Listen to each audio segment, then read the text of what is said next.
మోడీకి ఇప్పుడు అతిపెద్దదైనటువంటి పరీక్ష ఆరంభమవుతుంది. ఇంతవరకు తన మాటకి తిరుగులేదు, ఎదురులేదు. ఎందుకంటే 2014లో ఘన విజయం, సింగిల్గానే 280 దాకా దాటడం అన్నటువంటిది, 83 రావడం అన్నట్టు.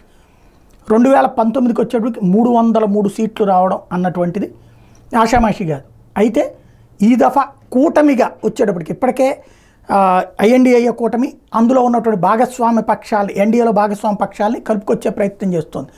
294 రేంజ్లో, 294 అంటే 300 లోపు ఉంటుండవు. అంటే అధికారంలోకి బీజేపీ కూటమి వస్తుంది కానీ బీజేపీ ఇండివిజువల్ కాదు. ఈ ఇంపాక్ట్ ఏమవుతుంది, పెత్తనం అన్నటువంటిది ఇదివరకటికి మళ్ళీ మిత్రపక్షాల మీదన సాధ్యం కాదు. అట్లాగే ఇప్పుడు మహారాష్ట్రలో అనుసరించిన వ్యూహంలాగానో, కర్ణాటకలో అనుసరించిన వ్యూహంలాగానో, బీహార్లో అనుసరించిన వ్యూహంలాగానో సాధ్యం కాదు. అది ఎదురు దెబ్బతీసినట్టయింది. ఇప్పుడు మోడీ మాట భాగస్వామ్య పక్షాలు ఇదివరకటికి మళ్ళీ వినరు.